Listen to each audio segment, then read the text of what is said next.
Saya itu nggak pernah loh takut mati meskipun saya masih muda, karena saya bayangkan mati itu ya baik-baik saja. Ketika saya hidup ya nggak tahu cara ngelola nyawa saya, kenapa kok nggak pergi. Kamu tahu caranya ngelola nyawa kamu, kok nggak mati sekarang? Nggak tahu kan? Tahu-tahu masih hidup kan? Tahu-tahu diutang semacam-macam lah. Sebenarnya kita zaman hidup pun nggak tahu cara ngelola nyawa kita, cara kerja jantung kita, cara kerja paru-paru kita. Nanti setelah kita mati pun tidak tahu caranya hidup ketika dia. Tapi anehnya kita, mosok manusia sudah dilemah iso hidup lagi. Memangnya kita sekarang bisa hidup karena kita tahu-tahu ya hidup. Ditekdir anak yang melarat, pese elek, orang lain ditekdir anak kiai, gus, mulyo. Kita kan tidak pernah bisa milih bapak itu ora iso. Ngerti-ngerti anak Karmen, anak Karlan itu sudah gak tahu. Artinya gini ya, sudah ya Allah, ketika saya hidup ya tidak tahu kenapa saya hidup, pasti engkau yang menghidupkan.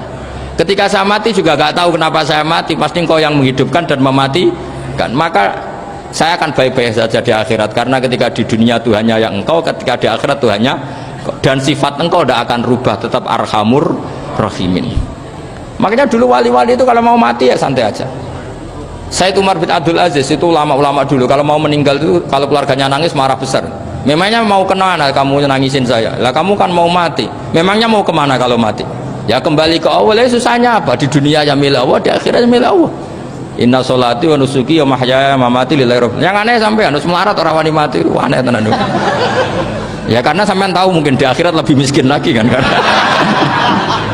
Itu repot terus.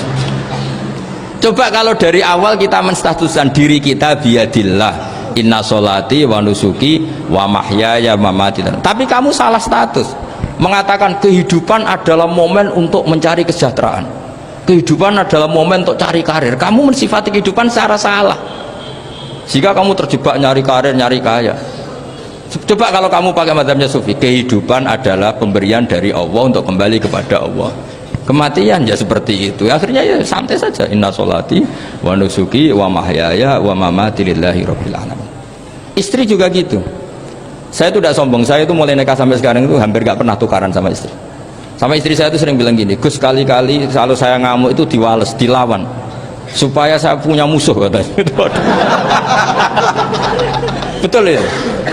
Ya saya bilang gini, Allah itu maha baik sama saya. Ketika harmonis, ganjaran saya ya lewat harmonis itu, sehingga saya ngasih uang menyenangkan Anda. Ketika Anda marah, ganjaran saya lewat sabar. Ya sudah, itu semuanya baik. Kalau kamu marah, saya tidak dapat pahala. Makanya kalau kamu marah tak dengerin, ini cara Allah membuat pahala tanpa bayar, kata saya. Justru kalau pas rukun itu untuk dapat pahala harus nyervis, jajak nukokno kelambi mahal katanya. Boros itu pahala yang boros katanya. Tapi kalau kamu marah, ini pahala paling murah, nggak usah biaya, dapat apa? Pahala, cukup sabar. Lu itu kalau terlatih lama-lama dapat ya biasa saja.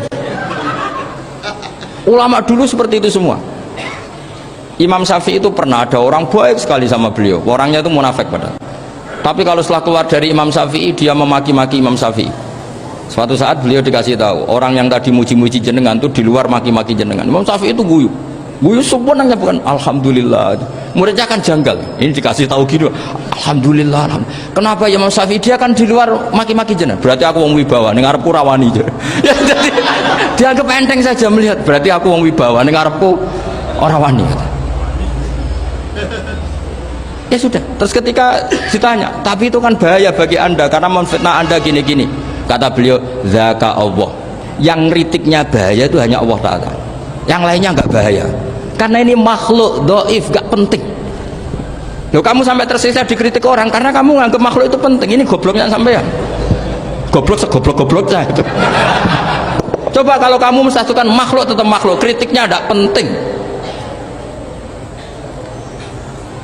selesai kan? Selesai nggak? Ini problem Anda tidak wali itu, kalau dikritik ya susah. Makanya tidak wali itu problem menurut saya.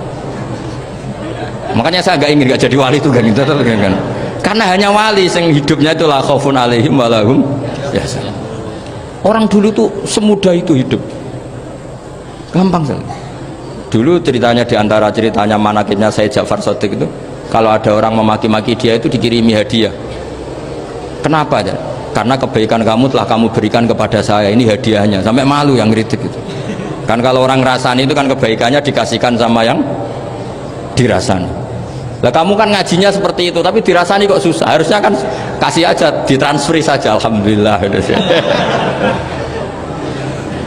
Ya karena kita salah menamain tadi, sing rasani pembenci. Pembenci itu bahaya, sehingga kamu mereaksi secara serius. Coba kalau kamu pakai hukumnya Allah dan Rasul, pembenci itu pemberi kebaikan, istri marah adalah pemberi kebaikan. Ada yang berani mulai meraktekan? Latih begitu terus, insya Allah nanti hidup kamu barokah. Itu disebut wa'allama adamal asma. Dan itu yang diajarkan Rasulullah. Rasulullah itu kalau ngajarkan hidup tuh gampang sekali. Allahumma ja'alil hayata ziyadatan li fi kulli khairin wal mauta rohatan li min kulli syarrin. Jadi kalau kita hidup anggap saja peluang untuk nambah kebaikan. Kalau kita mati anggap saja akhir dari semua potensi kejahatan kita. Anda sekarang mungkin tidak zina tapi potensi zina. Anda sekarang tidak korupsi, potensi korupsi. Anda sekarang tidak selingkuh, tetap potensi selingkuh. Nah, Anda saja kalau mati berarti akhir dari segala potensi itu. Alhamdulillah. Makanya saya tuh nggak pernah takut mati. Karena saya misalnya setiap saat mati ya saya nanti akan bilang, ya Allah, ini sudah mau mati berarti mau akhir dari segala potensi keburukan saya. Alhamdulillah. Makanya itu ulama-ulama dulu kalau ada preman mati, saya guys, tonggone ra gelem muni saya. Wah, preman kurang ajar. Saya guys, tonggone tetap ra gelem muni saya. Padahal kiai ini muni, saya nggih mun mati pun mboten saged macam-macam niki pasti. Karena dia dengan mati berarti rohatan mingguli syarrin, keburukannya tidak terulang lah. Lah keburukan nggak terulang lagi itu saya apa buruk? Saya. Makanya kiainya minta saya nggih niki tonggone cek menengahin. Saya nggih menengahin. Makanya suatu saat kalau ada gitu kamu harus bilang apa? Saya pun mboten jahat malih mumpun mati.